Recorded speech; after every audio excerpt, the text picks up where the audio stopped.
Welcome back, everybody, to Late Night Snacks. If you are here, you are ready to spill the tea and kiki about RuPaul's Drag Race All Stars 5, Episode 7. Ooga booga. Your mouthful. Stand up, SmackDown. Yep. I am one of your beautiful hosts, Irish Melly. Right over here is the beautiful DeWanda. And right down here is that guy. Cheers. Onomatopoeia. And we also wanted to mention our fundraiser that we have going for another week for the Trevor Project. Mike, you want to tell me about that real quick? The project. It is an organization that helps gay youth, especially gay trans youth, help them find the proper resources. That includes meals, funding, therapy, medication. They're a great organization. Help the local youth that are in the best of the need. Give it a go. We donate $1, donate 50 cents, share, educate. Doesn't matter. Spread the word. And the link to that fundraiser is in the description down below this video. Down below, it's also on our Facebook page. It's on our both of our Facebook pages, right? Yes. Late Night Chaos and Late Night Snax official page. So you can hit us up there. Very simple. Click the link. Throw your money at them. Not at me. We're not getting any of the money. It's all goes to the We're project. not getting any of it. It's going. We don't touch the money. It all goes straight to 100% of the funds go straight to the Trevor Project, which will go pretty much straight through one of these kids that need it. Mm-hmm. What's up, RT? Maybe he's in the house. All right. So let's jump right in. Let's sip on this tea. So we had we did the recap of last week, which everybody knows what happened. Unless you didn't watch it, then go back and watch last week's video that we did. Our guest judges tonight were Jane Chris. I always mess up. Krakowski. Jane Krakowski. I know her from a lot of different things, including Melrose Place, but I know a lot of you probably know her from more recently from 30 Rock. Yeah, 30 Rock and Tracy Morgan. What was the one before 30 Rock that she was on? Oh, another big hit show. Somebody will tell. Yeah. She did a lot of voiceover work too. Betty Rubble and Viva Las Vegas Flintstones movie. Yes, she was a better Betty than Rosie, but I loved Rosie as Betty. If you've not seen those movies, they're terrible, but they're a lot of fun if you're a Flintstones fan. But then our other guest judge, we had two tonight, was Sam Richardson. Mm-hmm. Yep. What? I don't know. I don't either. Go Sam. Anybody know Sam? Give him a kudos. Go Sam. He seems funny. He obviously had something to do with comedy. Yeah. Something to do with it. So is whether he's on like some comedy show or stand up or whatever. Yeah, who knows? So this week's challenge was a roast / stand up comedy show. Mm-hmm. And they all write their own material. I don't think it was intended to be a roast. That's just kind of the avenue they went down. How it turned out. Just kind of, So it was meant to be just like a stand up comedy routine, but it ended up turning into more of a roast. Yeah. And not fully, but it did somewhat. And it worked, though. It really worked. Because in a lot of ways, it turned into a roast for Ross. Most of it was a roast for Ross. And I'm sure Mike loved that. Well, Ross was they actually have the last couple episodes have been pretty tame on the judges, which I've appreciated. Yeah. But the episodes that has not gone without crafting the show, because unfortunately, I knew what was going to happen this episode. We were looking up something for the channel, and I hit a spoiler for this episode when we were searching YouTube. So be careful about finale stuff, because the finale of this show has been filmed, and so careful for that kind of stuff. I was spoiled. I knew what was going to happen, so it was interesting to watch it as knowing what was going to happen, and they crafted the end result of this show in the first minute. The whole thing about Blair going home and Cracker setting up all the girls was talked about minute one. It was crazy. We're not there yet. Well, we're not there yet. So all of the girls had to come up with their own material. They had to try and write up some comedy material, and then they kind of rehearsed it or tried it out in front of the judges to get their critique and their advice, their tips, and then they went back to critique or tweak their material, and then we had the performances. Shay kind of looked like, and the way they filmed it was Shay was really struggling to come up with material. And I thought for sure Shay was going to be in the bottom. But she pulled it out. She really they set up Shay to do terrible. Juju went first. Juju came off a little slow at first, almost like the material just wasn't hitting the way it should. But Juju does. Within a few seconds, it was like bam, it was all there, and it was great. Let's talk Juju for a second because Juju's interesting. I find Juju's comedy the most interesting out of anybody on the show because naturally she's real quick. Everything's like about those little quick whips, and she just has you rolling. When she scripts something, she's very intellectual. Yeah, it's a very long, drawn out, deep thought process. There's like a battling personalities for her. It's really, we want to see the quippy Juju on the mic, but that's not who she comes off on the mic. She's really, really smart, and she uses that intelligence when she's scripting stuff. It's almost like a totally different comedian. Yeah. So she went up. She started off slow, and then that halfway through, she hit her groove and was. Oh yeah, it was great. Well, really once you had to think about it, and once you started thinking about it and see where she was going, you're like, okay, I'm on board. Yeah, it made so much sense, and I loved her quips to the other girls, to the judges. Her timing was great. Yeah, it really was. And that's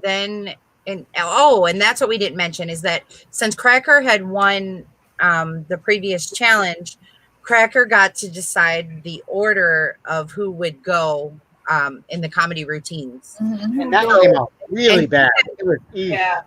And she threw some shade and she said, listen, I'm going to be honest with you guys. I'm going to try to give you a challenge. I'm going to try to mess you up. See, and that's the first time that's ever happened. Usually they give shade, that there's some truth in that. And the girls are all kind of laughing, going, oh, okay, Cracker. And Cracker was like, no, I'm dead serious. Well, and, I mentioned it to Dawn. Cracker was very much playing that Survivor game that you've been talking about. Yep. That's very much what it was. She's playing this as a competition, not as a friendship show. Which you don't blame her. These, you build these bonds and these are your friends, but at the same time, you want to win. Yeah. We'll talk about it later, but the rules have really damaged this season. Yeah.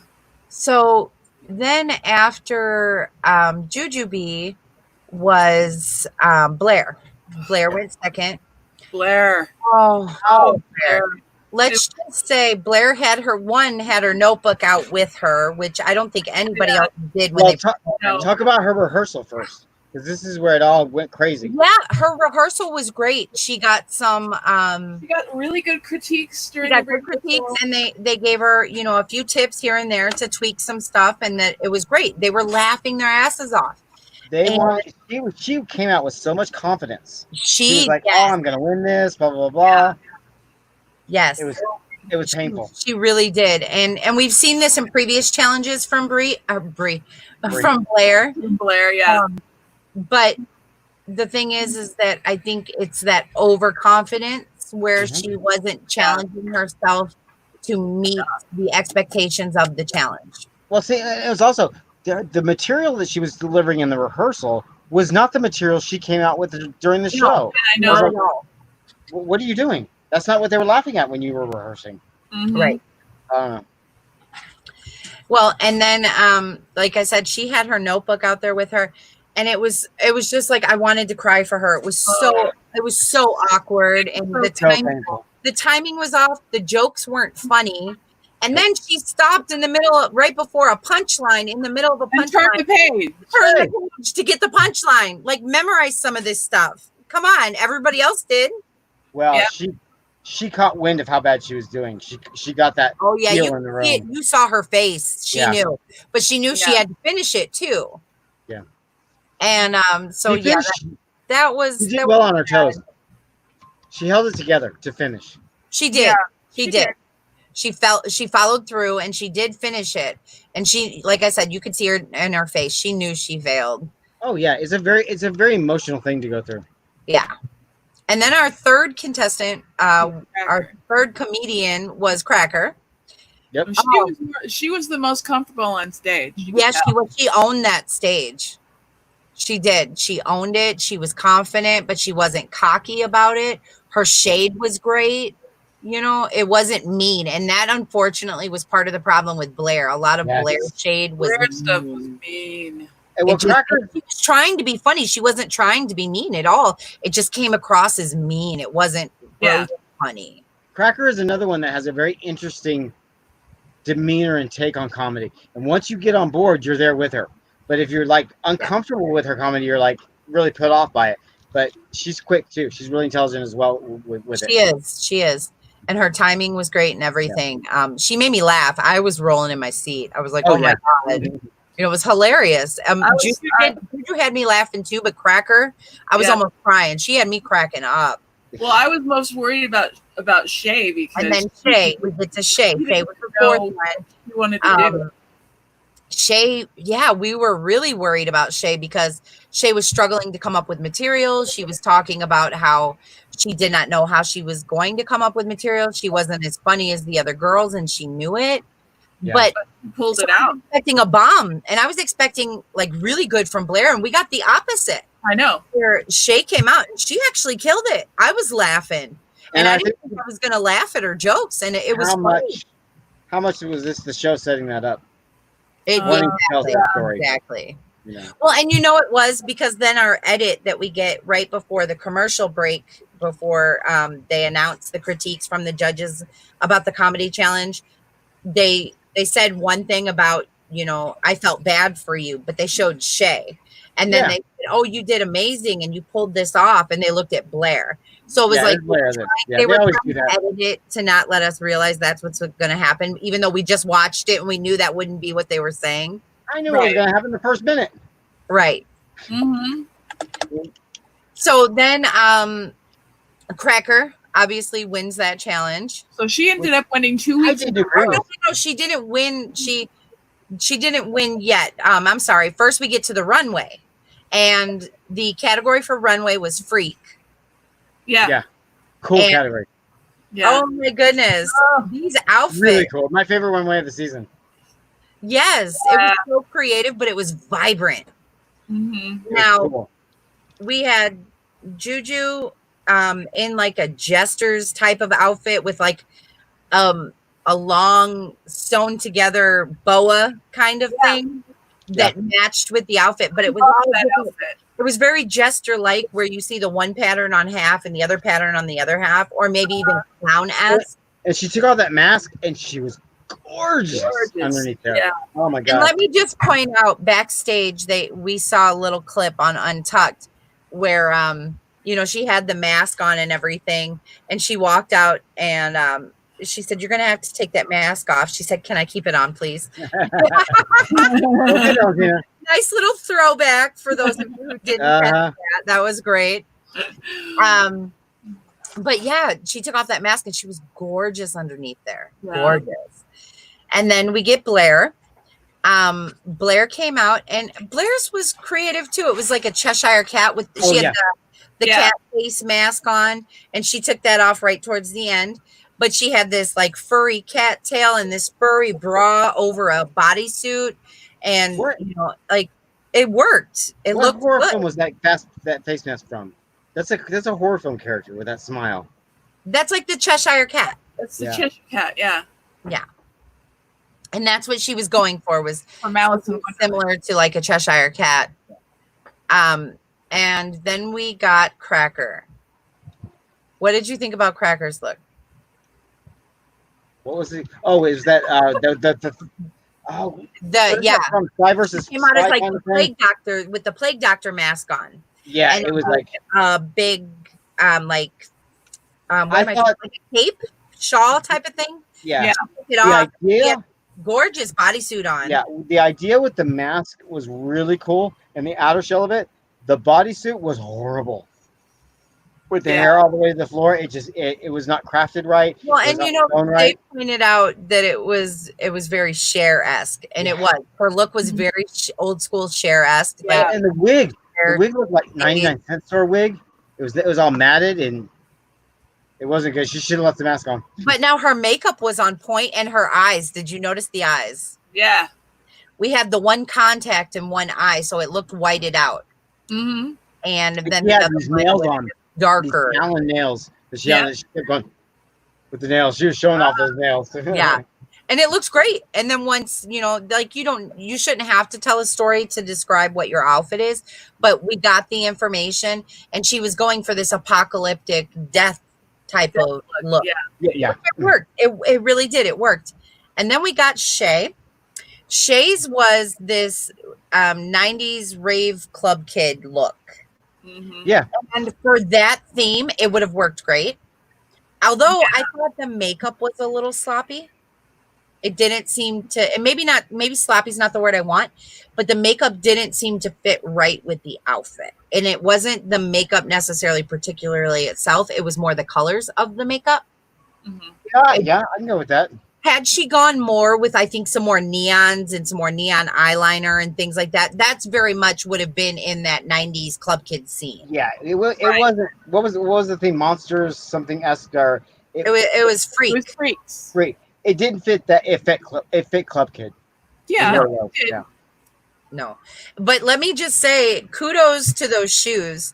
She had Cookie Monster platforms on. They were cute as hell. They were cute as hell. And huge. They were big. They were huge. Yeah. And so then after the runway, then Cracker wins. Yeah. Yes. Which she definitely deserved it. It was well deserved. She earned that win. Yeah. See, I guess I'm biased, and I will always just gush over Juju when Juju has a good week. I thought Juju's stand-up was funnier because I thought it was more intelligent. I thought it was more thought through, and I thought that Juju's outfit was better on the runway.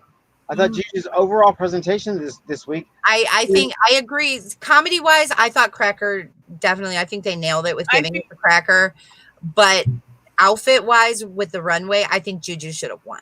I feel like Jujubee's getting the short end of the stick. Yeah, and it feels like that. Yep.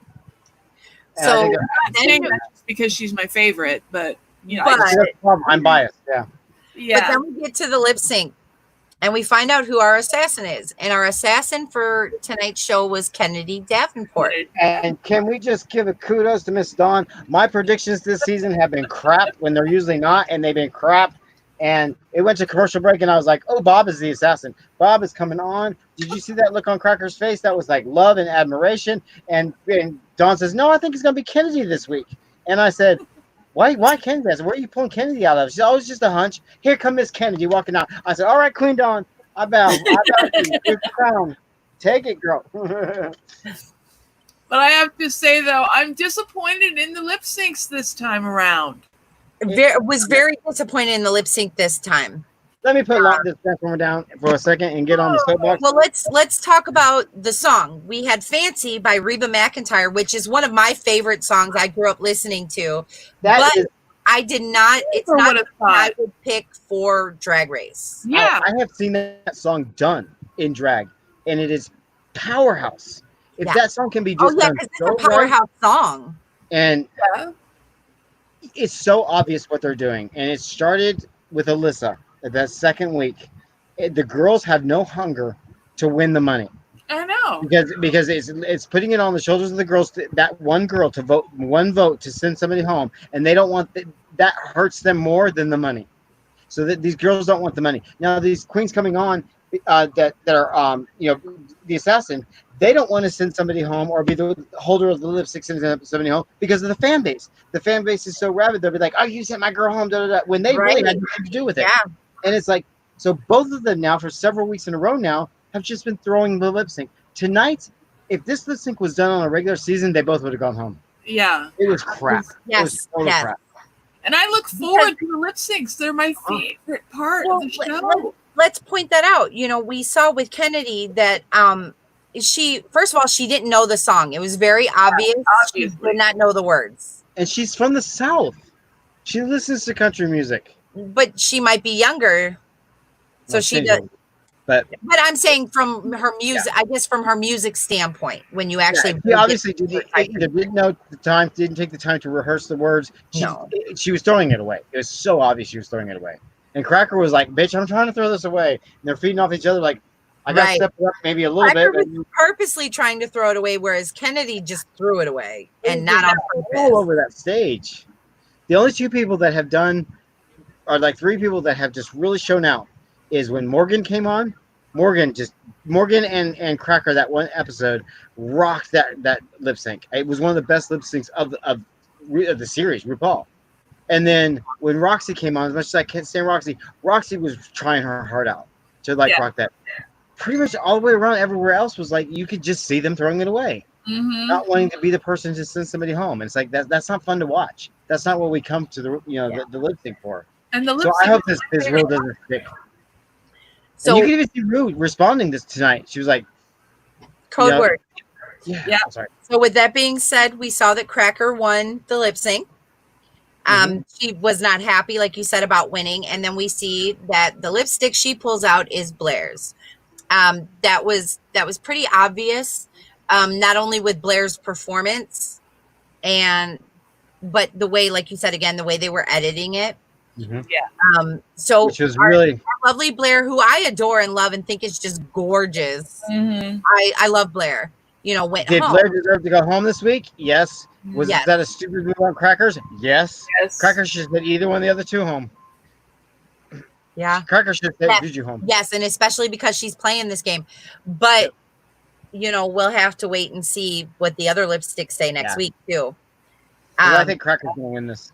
So with that being said, we'll just have to wait until next week and see what happens with the finale. I'm excited. Yeah. Wow. I mean, we'll see what happens. I want you guys to tell us in the comments down below, who do you think is going to win the finale? Who do you think is going to win? Who do you want to win? Right. Who do you want to win? How about that? Who do you want to win? Are you team Juju? Are you team Shay? Or are you team Cracker? I think they're going to do something. They're going to try something for filming for the drama of it with the girls coming back. I think they're going to make it sound like a girls coming back to enter the race at the finale, and then they're not. But I think it's going to be like a big old segment on the show because it was with the whole telephone call thing. So do we have a wand of the day? Yes, we do. I am so surprised we have not shown this wand because I was like, I really? This is Cedric Diggory's wand. Cedric Diggory is the kid that you have it with the tournament. Yep, that was killed by Voldemort. Edward Cullen in Twilight. Yep. I love this one. It's slick. It's got little pointy end colors on it. And it's got these like ruins carved into it. Where'd it go? These like really cool ruins carved into it. One of my favorite ones. I can't believe we haven't showed it. Yep. Well, so Cedric Diggory. With that being said, we have brought you guys RuPaul's Drag Race All-Star Season 5, Episode 7, Stand Up Showdown, or SmackDown. SmackDown, yep. Stand up. Bye. I gotta breathe now. Please remember, you guys, like, comment, subscribe, and go to the description and check out the fundraiser for the Trevor Project. With that being said, we love you. We love you for being here, and watch us as we sashay away. Bye, guys. Bye.